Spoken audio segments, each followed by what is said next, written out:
Episode is sponsored by Tin Can Timepieces. Looking for a watch that's built for anything life throws at you? Let me introduce you to Tin Can Timepieces. This is more than just a watch. It's a commitment to quality and purpose. Tin Can Timepieces is proudly based out of Georgia and is owned and operated by an active-duty U.S. Navy submariner. That's right, a company built on discipline and precision. Every watch they create is handcrafted and features reliable automatic movements, ensuring you get a premium, quality feel with every tick. Whether you need a rugged diver or a classic dress watch, Tin Can offers an assortment of styles for every mission.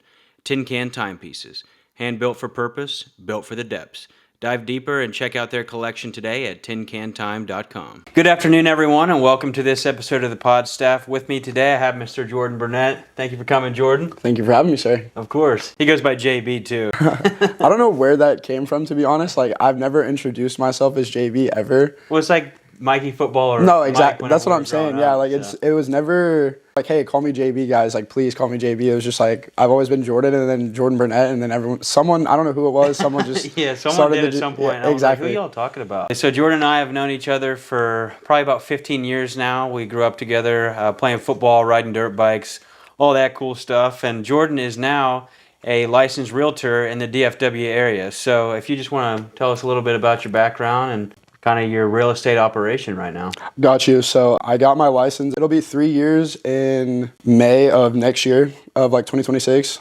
So, I mean, my first year was absolutely rough. Actually, getting my license was kind of rough because I was still playing baseball at the same time. Mm-hmm. So, in college, right? Well, it was independent pro ball. So, like, okay. actually, I was technically getting paid to play. And that was when I was in New Mexico and California. And I was still studying to get my license at the same time. So, like, I was doing it online and in person. So, it was kind of tough at the time. And then once baseball was over, it was real easy to just jump all the way into it and just hit the ground running studying. And I'm not going to lie, I failed the test the first time. Really? Like, I don't know if like a lot of realtors will tell the truth about that, but is that common? Like, do you hear that a lot? I mean, it's 50-50. That's what I'm saying. Okay. So it's like some realtors I feel like will tell you the truth and be like, hey, like it's kind of tough. Like I failed the first time, but some realtors I feel like they're like, oh, like the test was a breeze, like blah blah blah blah. So it's like, all right, like that's what I'm saying. It's like it's a tough read. I don't know if like. Well, and I'm the type that like I always had really good grades, but I could never do well on like your standardized test. Oh, 100%. That's never. That was the thing. That was the thing is when I was in class taking like all like because it's individual. How it's set up is individual classes. Mm-hmm. There's 7 courses for like one will be like economics of like real estate. One will be. None of it really even teaches you how to sell a house, by the way. Mm-hmm. It's all just basically like the laws and stuff like that of real estate. And so like each individual class I was in, I'd take them because it's like it's how it's set up is, it's you get there in the morning, you pretty much go through the whole book the entire day because you're there for like 6 hours. You go through the entire book the first day, and then the second day you show up, and if you take the test, and if you pass, you're done with that course you're done. Okay, you're just done. Yeah, that's what I'm saying. So you pass that course, you get your little certificate, and you need all of those certificates to take the final test. How many is there? 7. 7. Okay. 6 or 7, yeah, I'm pretty sure. And so yeah, all those classes in person were a breeze. And then I get to the final class that's like preparing you for the actual test, and I'm like, this doesn't feel like any of the stuff I just learned like literally last week. Yeah. It's completely different. Like you said, I'm the worst test taker. And like that's like it was like taking those like ACT prep classes. Mm-hmm. It's like feels like it helps, but at the same time, I'm like, I just suck at taking tests. Do you see a lot of people fail that real estate test, or have you heard about people doing that and then just not even trying again? Again, that's probably like more 50-50. Like it's like some people are really determined to get their real estate license because that's really what they want to do. And then I think there's some people who are like, they see it on TikTok or like they watch like Selling Sunset a couple times or some stuff like that. We were just talking about that, about people that want to be a realtor or they want to have rental properties or they want to start a podcast. Just in the category of one of those things where people say they want to do it and then they get cold feet, or they kind of try to do it and then they don't really fully do it and go all in. 100%. So like I would say it's again like 50-50 of like people who definitely fail that first time and then they're just like, that wasn't really for me. Like they might think that's a sign from God that like, oh, I'm not supposed to do this, or like I need to go a different route with my life. So it's like I feel like certain people just experience it differently. And when I failed, like I definitely took like a week or two of like, is it really for me? Like, do I really want to do it? And then I thought back before even going to play college baseball of like, I wanted to be a realtor straight out of high school. Like, that's what I wanted to do. So I was like, why quit So now? you Like, look back on your dream yeah, as a exactly, kid. Like exactly, my dream was always to be an entrepreneur, and exactly, of some sort, I'm not a 100%. full-time entrepreneur right now, Yeah, but I had a business in the past that you knew about, exactly. and that's still my dream. Like Hmm. while I will have jobs in between because I want to learn about the skills it takes to get there, Absolutely. I still have to remember back to that 10-year-old kid that was going door to door selling ice cream or Yeah, going door to door 100%. washing cars for $10 You or had your something lawn, like yeah, that. you had your lawn mowing Yeah, service and yeah, yeah. everything. So no, I 100% agree with that. So it's like I look back and I was like, and I did all that schooling. Like it's like I went to school again, which it was not like regular school. It definitely felt different. Like I wanted to be there, so it's a lot different. But I did all that schooling, so it was like, what's the point of going through all that schooling just to fail the test one time and not like at least try again? Mhm. Like at least give it one more try. So and when you fail the realtor test, because you have to take a national test and a state test.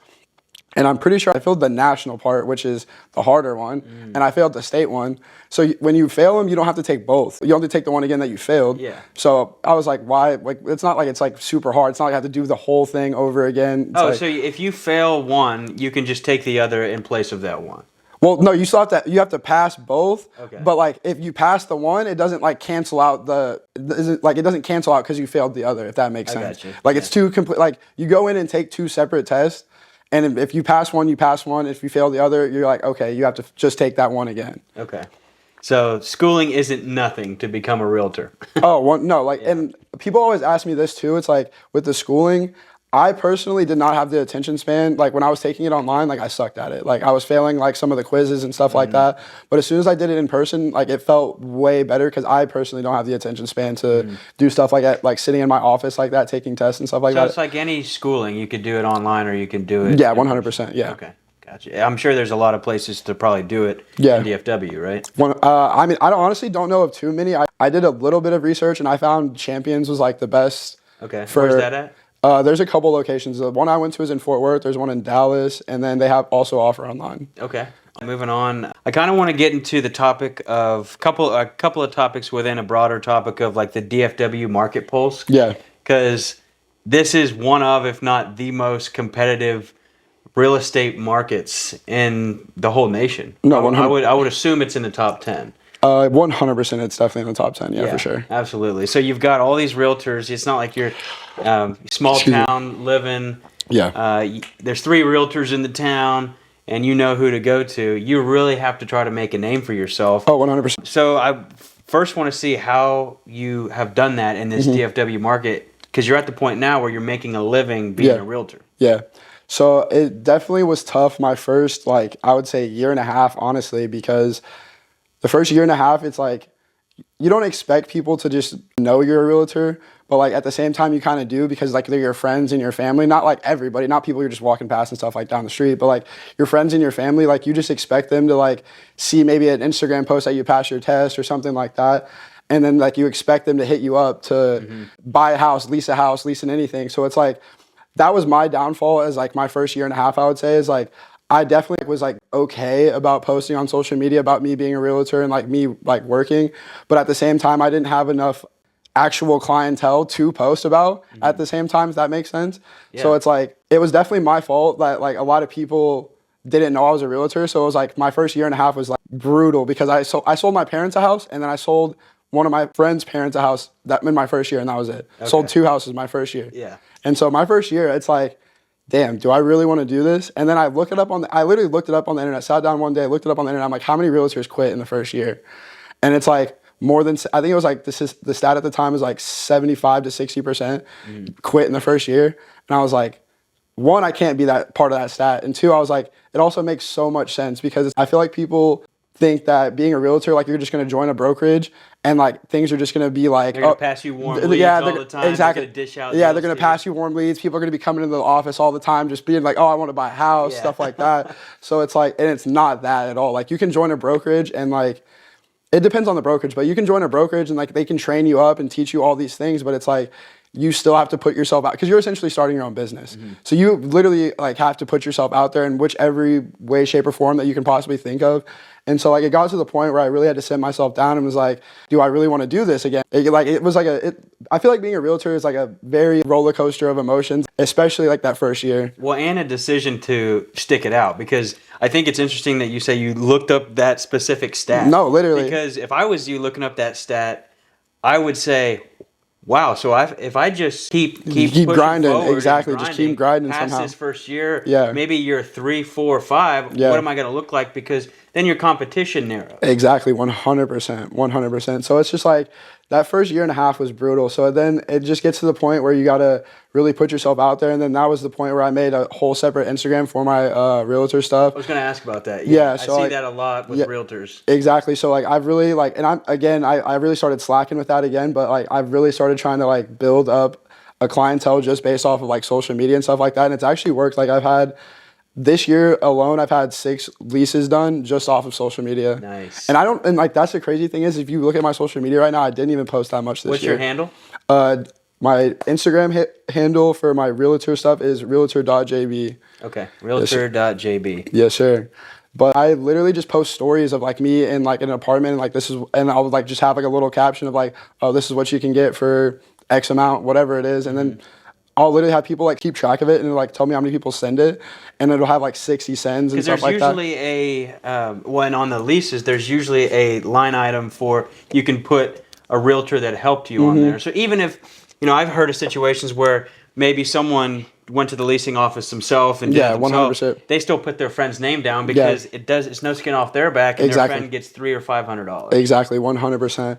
And like even as a realtor, like doing it even more, like getting it into it with leasing a house and stuff like that, it's so much more fun doing it that way because it's like I feel like you get more bang for your buck, and I get to help you more with it when it's a house. Like I like to not necessarily steer people in that way, but it's like I've looked at like so many properties in this specific area, like Flower Mound, Colleyville, Grapevine, and you can get the pretty much more bang for your buck. You can get a house for damn near the same apartment price, like Dallas. Yeah, I have Fort friends Worth. that pay more to live in an apartment than I pay to live in this house. Exactly. Yeah. So it's like, and I feel like people don't understand that.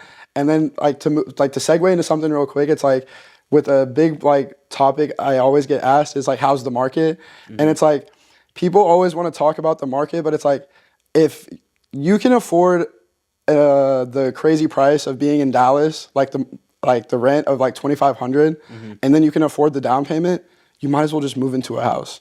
Because the market, I feel like, is always based off of not quote unquote, but based off of interest rates, and that's what scares people. But I don't think interest rates are high right now. It's just I feel like people are still stuck on the COVID interest rates of like Getting a really good deal. getting like a super good deal of like what their friends got when they got lucky getting a COVID house and like stuff like that. And it's like I think we'll never be back down to 4 interest rates. Yeah, I had as a question on here to ask you about just those interest rates because a lot of people our age too are waiting. Maybe they do have savings right now where they could put the down payment on, but they're waiting right now for the interest rates to go down. And I mean, do you even think that they're going to go down? I think they're going to go down, but I don't think they will ever be back down to what we saw during COVID and like when the houses were flying off the market and there was bidding wars and people were paying $50,000 over asking price just because the interest rates were so good and everybody was trying to buy a house. Which is another point I would like to make is like if the interest rates are going to come down so good, you're going to end up paying for it later because you're probably going to have to pay $50,000 to $60,000, maybe $80,000 over asking price just because everybody is going to be putting in an offer on that house, and you have to make your offer substantial because someone that really wants that house and has the money is going to put in an offer like $50,000 over just to make sure theirs gets looked at. Like they might know it's not even going to get accepted, but they're going to put $50,000 over just to make sure theirs gets looked at. So like when I see now they have like a lot of people are doing price cuts on their house exactly because they're listing too high. So exactly your take is that it really is an offset. So it's pretty even in terms of the price of the house, especially in a bidding war. 100%. Versus right now you could buy a house for $350. They're probably just going to say, awesome, I'm glad we sold it this quick, right? Exactly. So, like, I would say it's definitely an ebb and flow of, like, if you're thinking you're going to get a great interest rate, that's awesome. But like I said, you're probably going to have to pay minimum probably like $10,000, $20,000 over because everybody and their mom's getting a great interest rate and they probably want the same house that you do. And you're going to have to make it like a very competitive offer to even get your offer looked at on the table. Now, there are some people that would say Well, yeah, that might be true up front, but over the course of my 30-year mortgage, that interest rate is going to be substantially more than that. What would you say to that? I mean, if you really believe that the interest rates are going to come down, then just refinance. When they do come, like if you really believe in your hearts of hearts, like you said, people are waiting for the interest rates to come down to go back to whatever it was, fours, fives, like, and some people even are getting like high fives right now. Like if you have a great credit score, like stuff like that, like people don't understand like stuff like that plays a part into it. Just because you see certain people getting sevens, eights, like high nines, stuff like that, doesn't mean you as a person can't get a better like interest rate than they can. Is that something that the realtor can negotiate? That's not something we can negotiate. That's a lender question. That's Okay. more of like a lender question. But Before we move on to anything else, I do Gotcha. want to touch on the what you said about if you can afford rent of say 2,500 to $3,000 in a market like this, Yeah. with a down payment that you have saved up. yeah, You say, then why not just move into a house? But a lot of people, myself included, Mm-hmm. would say, because I like the flexibility of when something breaks, someone comes and fixes it next day. And that's not the case everywhere, but Oh, I have a 100%. really good landlord. Yeah, So- 100%. and he hasn't raised the rent the Yeah. entire time I've lived here. Yeah. And after a full year, my lease went month to month, so I've got flexibility. 100%. Okay, so like in a case like yours, you honestly have it made. Like I think a lot of people would kill to be in a spot. Shout out Tom Manchester. Yeah, shout out Tom Manchester. But I think a lot of people would kill to be in a spot like that. But it's like a lot of people are stuck in, not even stuck, but a lot of people are in an apartment that they love or might like it, but like not necessarily the best part of town, or they might be close to work, stuff like that. But at the same time, it's like if you're gonna pay all that, you're not getting any equity.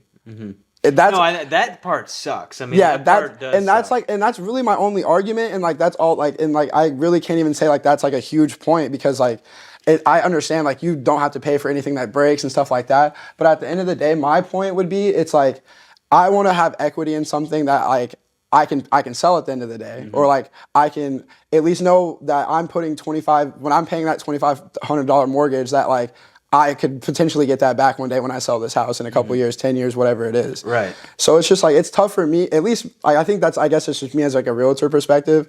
It's just like, I just like want the equity at the end of the day. Like to Talk know. to us about equity, though. I think equity is a term that's thrown around in a lot of markets, real estate market especially. Yeah. And I think a lot of, especially younger people our age, maybe even a little older than us, kind of nod their head and they're like, yeah. And they just end the conversation because they don't want to ask because it's gone on too long. Explain the concept of equity to our listeners. I would say the concept of equity in real estate is over time, the price that you bought your house for 9 times out of 10 is going to go up when you are going to sell it like at a later date. Essentially, that money you're putting into the house, it's building up instead of you're not paying someone else's mortgage. So same concept as in I'm investing $20,000 into the S&P 500 at a average 8% return rate over the next 30 years. Exactly. That additional, when I go and sell it in 30 years to pull my money out and spend it, Exactly. that's my equity. That's the same concept, right? Exactly, because when I'm showing you a house, like to buy, for let's say for example, I'm showing you a house that you want to buy, I'm 100% going to pull up the taxes and show you either this house it's either gone up or down before we even do anything else. Because like I'm going to let you know you either have to pay this much in taxes and the taxes are going up or down in this neighborhood specifically and all that good stuff before you even like want to write a contract on that house. Yeah. So it's like equity is like essentially based on how much taxes you put into your house, essentially. I want to talk about the northward expansion in the DFW market. So Frisco and Prosper are absolutely booming, especially, a lot of our listeners have probably heard, even if they don't live around DFW, that Frisco at one point in time, I don't know if it still is, was the fastest growing city in America. I think they're up to 12 or 15 high schools. Yeah. And I think what I'd like to know, in your opinion, is what's that next like boom town for the real estate market, that it's growing, but it's not to the point where the real estate is as high as it's going to be in the next 3 to 5 years? I would take a guess and say Justin, Texas, for us would be our next like little boom town, because we already have like the Speedway and there's a Buc-ee's out there and stuff like that. And they got a mall. They have a mall now, exactly. They have that Tanger outlet and stuff like that. And I think people are going to start to move out towards that way because, like you said, Frisco, Prosper, and out that way are starting to be not necessarily congested, but definitely a little more congested and stuff like that. So I would say our next like boom town and like the way people are going to start moving would be like Justin, like that like northern area of like the racetrack and stuff like that. Yeah. But I think people really like Frisco and Prosper, that area, because they have a great infrastructure. Like they built a great infrastructure over there, and like there's so much like there's so many jobs over there that people probably don't have to drive too far from and stuff like that.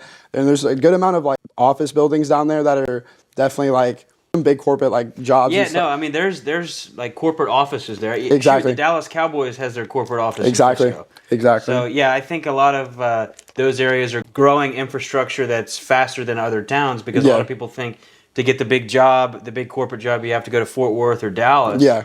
But that's no longer the case. I mean, you can go to Richardson, Plano, Frisco, 100%. all those areas too. 100%. I want to move on to just kind of that reality check, like you said, with the interest rates. Yeah. What would you say, like in your honest sales pitch Yeah. to someone who's your client at that point in time?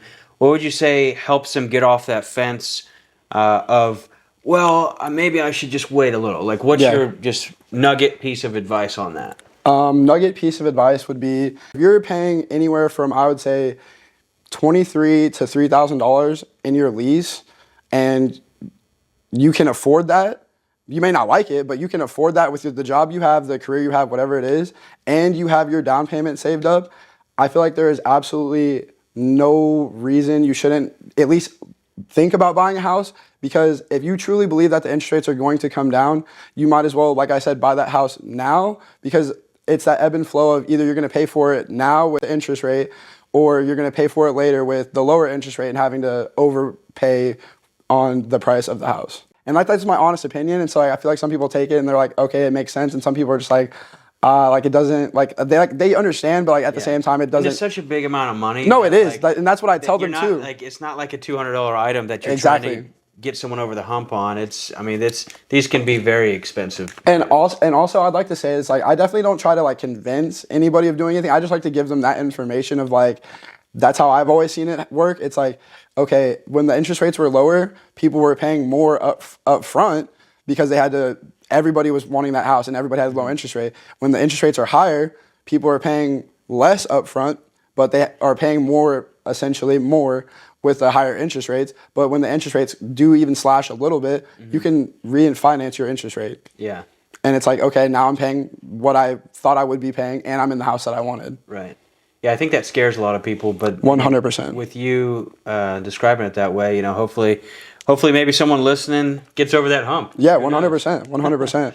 I do want to talk about the young agent advantage. I think we talked about it a little bit with the social media, the Instagram page and stuff like that. But just like that digital hustle where, now we've got AI tools and we've got TikTok and Instagram versus old school like door knocking or passing out business cards door to door, stuff like that. And that's crazy you say door knocking is because like, first of all, as a large black man in Texas, I never door knocked. Really? Never. I was because of that reason. No, and it's not to say anybody's racist or anything like that. It's just I feel like even if I was at home and someone my size knocked on my door, even with a little name tag on, if I'm thinking they're trying to sell me anything, first of all, I don't want to be bothered like that, and second of all, it's like I don't think I'd open the door for you, buddy. Every now and again, I'll give someone an opportunity. Honestly, if I'm in a good mood that day and I have a minute to see, maybe I can at least give this guy the opportunity to sharpen his sales pitch. I'm not buying. I already know that. He said, I already know I'm not buying. But I think that's a fair point, especially in this DFW market where we don't, you hear things on the news all the time. Exactly. It's just like we don't know you from Adam. Exactly. And I feel like a lot of people it's like that's what in this day and age, like door knocking is so hard because it's like I feel like everyone thinks everything's a scam or like someone's trying to hurt you or like someone's trying. Dude, how could you not? No, 100. I'm not saying I'm not saying people shouldn't think that. It's just like it's so hard to like even convince myself that let me go knock on people's doors and be like, are you even interested in selling your house? It's like I don't have anything to sell you. I don't other than myself. And it's like at that time when I first became a new agent, it's like I don't have any sales under my belt. I don't really have anything. It's just I just have me. So it's like, what am I even gonna sell these people on myself? And I'm just knocking on your door. Do you see people still doing that? I mean, I haven't seen it in person, but like I see people on TikTok and That's what I mean. yeah, I mean Is it common? I see people saying they do it, but I don't think that I don't I think a lot of people on TikTok, like when they say they're door knocking and stuff like that, I personally think they are faking that. Like I've never like because they never one of the conversations that they have, they never seem really too genuine. Like it always seems like it was like kind of like, hey, like you were my client already, but like can I like pre-record this with you? Like they already had them as a client, if that makes sense. No, and then they I like think come back and yeah, then they're the like, image that is created by a lot of this TikTok and Instagram, just Yeah. social media in general these days, and then you've got AI now that. Man, I get tricked all the time. oh, with these 100%. AI You definitely have to videos. watch a couple videos like back a couple times. And you're like, Right. oh, okay. Like, Yeah, yeah, it- just outlandish. No, 100%. things. Yeah.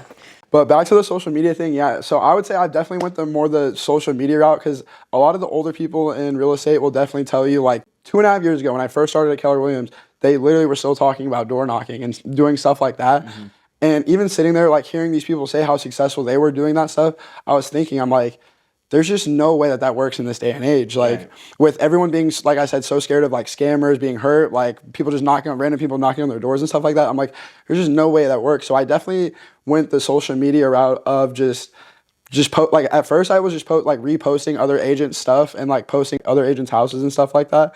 And that would even get me like, it wouldn't necessarily get me clients, but that would get me followers and like people just wanted to see the information that I was reposting and stuff like that. So I would definitely say like the social media route is not easier, but it's definitely more effective in this day and age because even your like oldest people, I feel like nowadays are on social media of some sort. Like their grandkids are sending them TikToks, like it was sending them reels on Instagram. Like I feel like most people have like some form of social media nowadays, like even the older people. So it's like, how could you not want to at least move that direction a little bit for sure? Yeah, absolutely.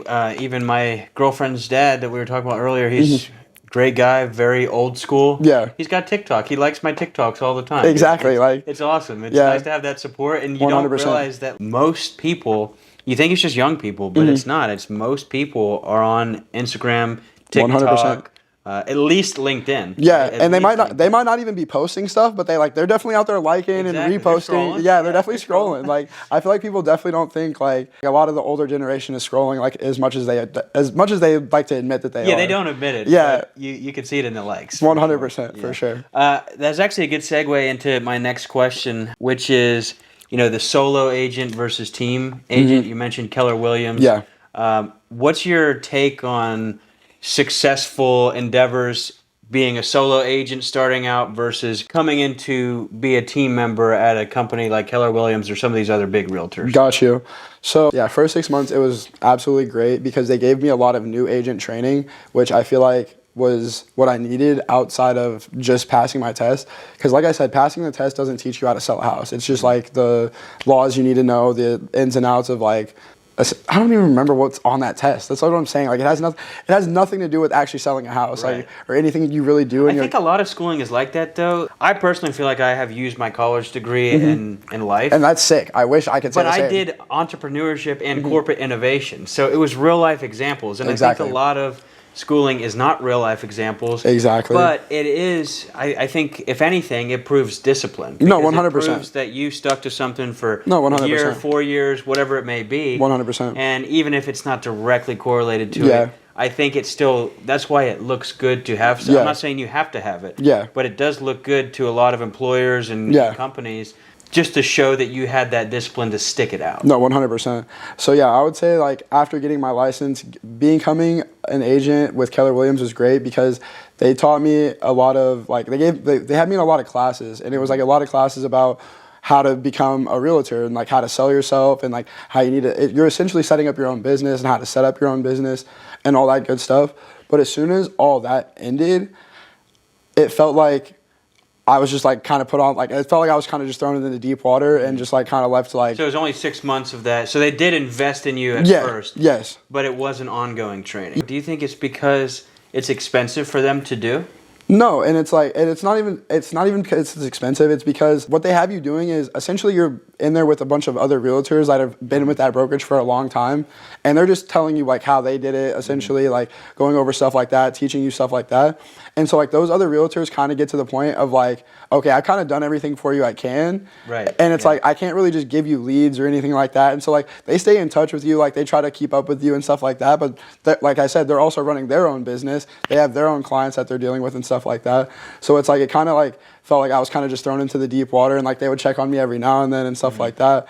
And I didn't necessarily love that, but I also didn't hate it at the same time, it was weird because it was my first year as a realtor. I didn't know how to like feel about it because like my whole time being in school and all that stuff, my whole like idea was like, oh yeah, no one's gonna be my boss. I get to make my own schedule. Like I don't have to be anywhere at a certain time. So like it was like great, but at the same time it felt like you wanted a little structure. Yeah, exactly. You wanted something ongoing to still keep you, at least maybe to give you the confidence ongoing that you were still moving in the right direction. Exactly. So like when that fell off, it was like I said, that year and a half, it was brutal because it was kind of trying to find the identity of being like who I wanted to be as a realtor, really. Like it was like, do I want to try to be like this super infamous like social media person?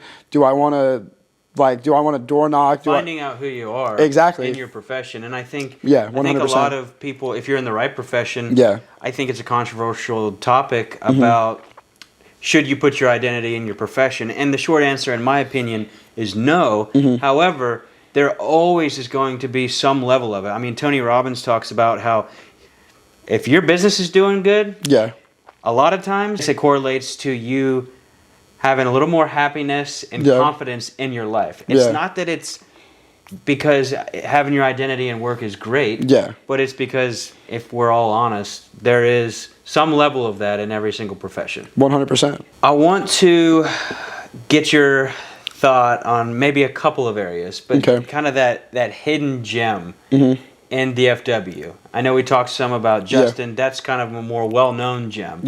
Do you have any hidden gem areas that you have in mind? Honestly, like with everybody moving to Texas and everything like that, I feel like it's like really hard to find a spot that's not even like well known at this point, because like I would even say like Flower Mound, like a lot of people, like there's a lot of like lease properties over here that I see for great prices, and like I'll check them out and like they'll be gone in like a week or two.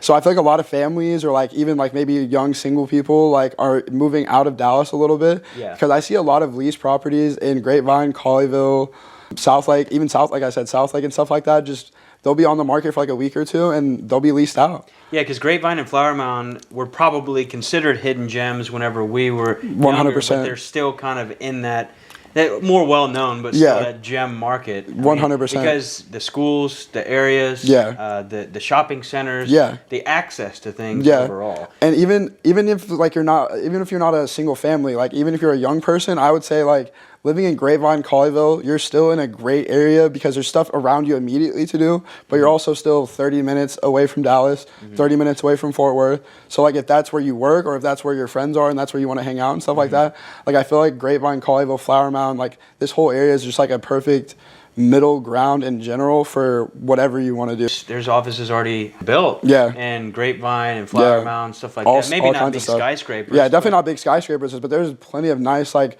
those, like they look like houses, like those nice little like house. They may be smaller businesses, but they're still headquarters of businesses. I can only imagine what it's going to look like in 10 years. For sure. I would like to get back into, you said single family versus being a younger person and kind of doing things on your own. For that single family, how important would you say, I guess, the school districts are? I know it is important, but do you ever see people just completely walk out on a deal because the school system isn't the top notch in the DFW Metroplex? I wouldn't say completely walk out on a deal, but like I definitely see parents concerned. It's not even a concern. It's just like that's a lot of people's first question. Like with like any time I show them a property, when they do have kids that are going to be going to elementary, middle school, they're like, what middle school would they be going to? Like they always ask for like the stats on them, because like that's an easy thing. So you have to have that on deck whenever you usually go show a house. 100%, and like that's something we have access. It's easily accessible on our stuff, but like it's just a quick printout. Have you ever been caught in a scenario where you're like, let me look that up for you?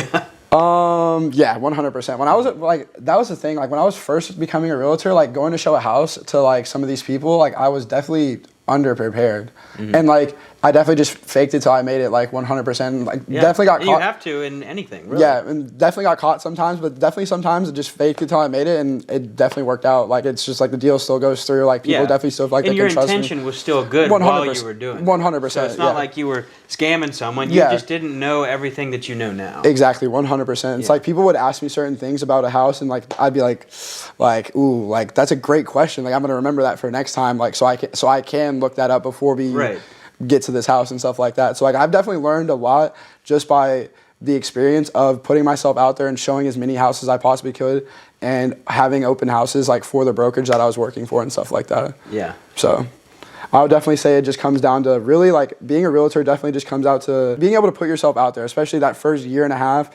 whether even if you're not selling any houses or anything like that, just being able to put yourself out there and practice being a realtor, like just holding open houses and just like showing houses, even if you're not like getting the closing the deal or anything like that, just practicing and doing all that kind of stuff, like it'll work out in the end for sure. Fix and flips. What's your take on fix and flips? A lot of people say yes, a lot of people say no. In this current market, what's your opinion?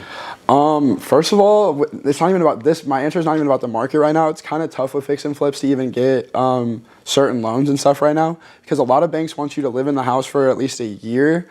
So it's like a lot of that's where like the term fix and flip, it scares a lot of people when they hear that, because it's like, oh, I wanted to just buy this house real quick, do a couple modifications and then sell it. Some people still do it, and they just don't get caught. Exactly. But what's the risk there?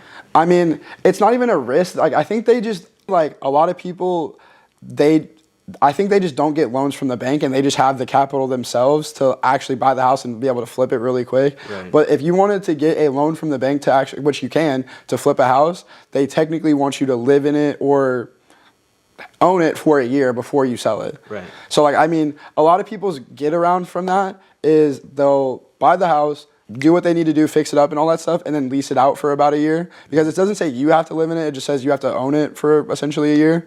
And so a lot of people will just lease it out for that year and then end up selling it after that year. Okay.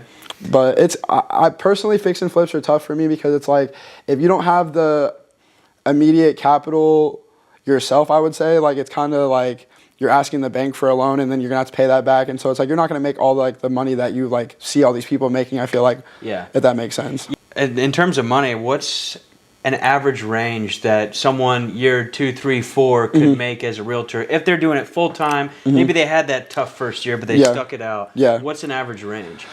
To make an easy example, let's say you sell a house a month in the $300,000 to $400,000 range, depending on if you got your 3% and then your brokerage splits and all that stuff. Let's just say clean cut flat, you get your 3%. You and your brokerage, you get 90%, they get 10%. Okay. So that would be about $10,000 each house you sold for each month. Yeah, so 12 houses a year. Yeah. You can make $120,000. $120,000. And that's you doing, and that's me as a realtor, that's like my minimal goal, like especially going into 2026, is to sell a house or at least a lease house a month, because I feel like 120,000 as a like base goal is very good. And then let's say I sell 2 to 3 houses in 1 month and then keep that goal going at 111, and then I throw in a $1.2 million house sold or had a client buy one like that, then I made $30,000 off just that one sale. So it's like, if you can keep it consistent, I feel like you can easily make 6 figures a year. And that's pretty doable if you 100%. If you're on your grind and you're keeping people in your pipeline, that's what I struggled with my first year, was like when I was working with someone so intently that I wouldn't be worried about my next client, if that makes sense. So like I would be working, but then as soon as I finished that contract for that person I was working with, your pipeline was dry. Exactly. So I could have as soon as I finished that contract, I should have been making calls, like trying to get another client, stuff like that. But I felt like since I was working with that client, I felt like I was doing enough. Yeah. And so like my pipeline, felt like, I mean, that just says a lot about you, because you felt like you're giving that client your all, but at the same time, there's got to be a balance there, because you can still give someone your all, but still take care of you for your future. 100%. So that's where I definitely struggled with that my first year and a half, but I've definitely gotten better with that. So that's why I say my biggest goal into 2026 with that is definitely just to keep my pipeline flowing, because I've done a really good job about it at the end of this year. So I definitely just want to keep it going into 2026 for sure. sure. Yeah. Last thing about being a realtor. Okay. To anyone listening out there that's maybe in realtor school, thinking about going to realtor school, maybe they're 8 months into that first year where it sucks. Yeah. What's your last piece of advice to them to keep going? If you really enjoy the lifestyle of real estate, because I'd say, first of all, like being a realtor is super fun, I think, because like you get to see so many cool houses, and then you're seeing them with like your client, and then when they walk in and like they're like, oh my God, like I love this house, and like you see their reaction and all that stuff, like it's honestly so rewarding and so fulfilling. So like if you really enjoy real estate alone and you're not thinking about the money and stuff like that, I think you should stick it out 100%. The money's great and it'll come. But like if you really enjoy real estate, just 100% stick it out, because it'll always be worth it in the end. Yeah. Because seeing people, like, especially I got to sell this older couple like probably their last house they're ever gonna buy, and they absolutely loved it, and it was the coolest experience that I got to be a part of, because when we showed them 2 houses. The very first house they walked into, the older lady fell in love with it. Yeah. The husband's just like, I'm just kind of here, like, but the lady fell in love with it. And seeing that light bulb go off, yeah, like, oh, yeah, I bet that's very it's just so satisfying. cool. Yeah, it's just so satisfying to see people like, and like I said, it was probably their last house they'll ever buy. So it's like, it's cool for me to be a part of that experience 100%. Yeah, that's awesome. Yeah, that's a very genuine take. Well, thank you for all the real estate knowledge, advice. I'm sure someone out there is going to at least take a piece of that advice and be able to use that advice in real estate. Yeah. All right, moving on. Just the last quick topic I want to talk about is just with your experience. You know, you were a baseball player. Yeah. You had some tough experiences early on with being a realtor, and moving on into, you know, a couple of years in, or a handful of years in. What's your mental health been like in that roller coaster of emotions that you mentioned? I mean, honestly, when COVID hit, I was my junior year of college baseball. So like we just finished playing one of the toughest teams in our conference. I just played super well. I'm having a great junior season. And coach gets on the bus and he's talking about, hey guys, COVID, like, yeah, we're probably not going to be able to play for a couple weeks is what he tells us.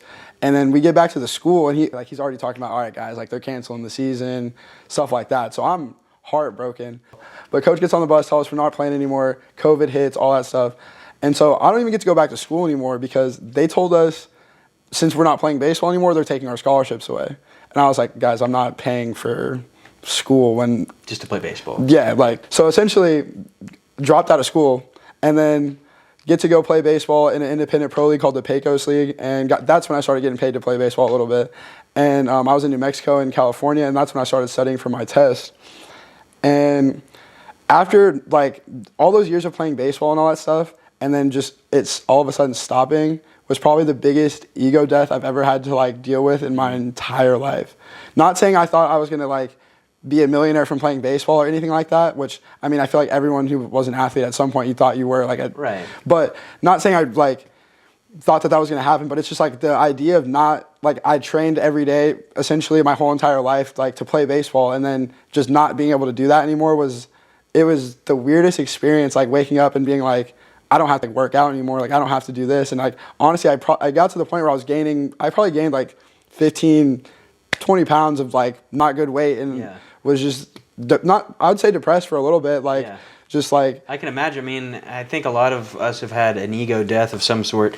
I personally have had about 5 of them that I can think of. Yeah, no, for and sure. Every single time it stings in a different way. Yeah, 100%. So it's just like, it was like, it got to the point where I was like, I really like had to like dig myself out of that, and was like, I knew I always wanted to be a realtor, but it was like, all right, now I got to really go do that. And like, it was like such a like shock that it was like, it's time to go do that instead of like go play baseball, if that makes sense. Like, it was such a and since it took over a year to start seeing those results, exactly, that first year probably sucked. Yeah, exactly. And that's what's even worse is like, with baseball, like I was doing all that training, I was seeing the results like immediately, and then so I go from that to doing all these tests, taking all these certificates, seeing results because I'm passing those tests and stuff like that immediately. But as soon as I take my test, pass, and I become a realtor, it's like, now I need more results, and I'm not getting that. So it's like, now it's like, okay, I'm in my career, I did all that schooling, I did all that stuff, and it's like, I'm still not making any money. Like, I'm still just out here going through the motions, if that makes sense. And it's like, it was really tough for sure. Yeah, I can imagine. And I feel like I know depression well in my experience, and I do feel like hard work does not cure depression, No, it really but doesn't. it damn sure does help. It definitely So it if definitely you're in that helps. place, at least get some exercise. Yeah. Work hard at whatever you're doing. It doesn't have to be something that's making you a ton of money. Yeah. But if you're in that place and you're at the place where you don't want to reach out for help yet, Mm-hmm. and you just want to help yourself, I mean, working hard in anything, exercise, being in community, finding, if you went the realtor path, finding Yeah. that realtor community. Yeah, I absolutely. just joined a podcast community last week. Someone reached out to me about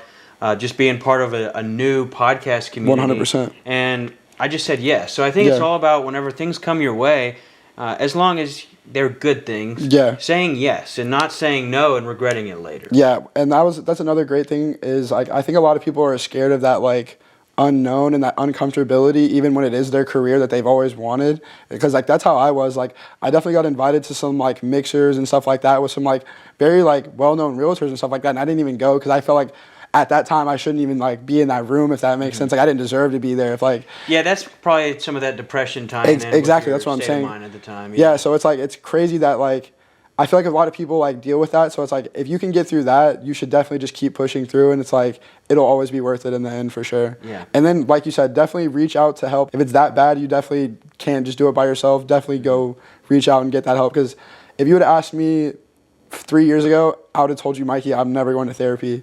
But about a year ago, I started going to therapy. So it's like I feel like a lot of people don't want to talk about stuff like that, especially as men. So it's like if you need that help, definitely get that help for sure. Yeah. And this is coming from a realtor who's doing very well for himself right now, played baseball his entire life. Mental health does not have to look like anything. It 100%. can look like a man, a woman, short, fat, tall, black, white, whatever. It's very prevalent, and I think we need to talk about it more. So thank you for opening up on that. 100%. And, dude, just thank you for being here today. I Yeah, really appreciate it, it. man. Yes, sir. Thank you.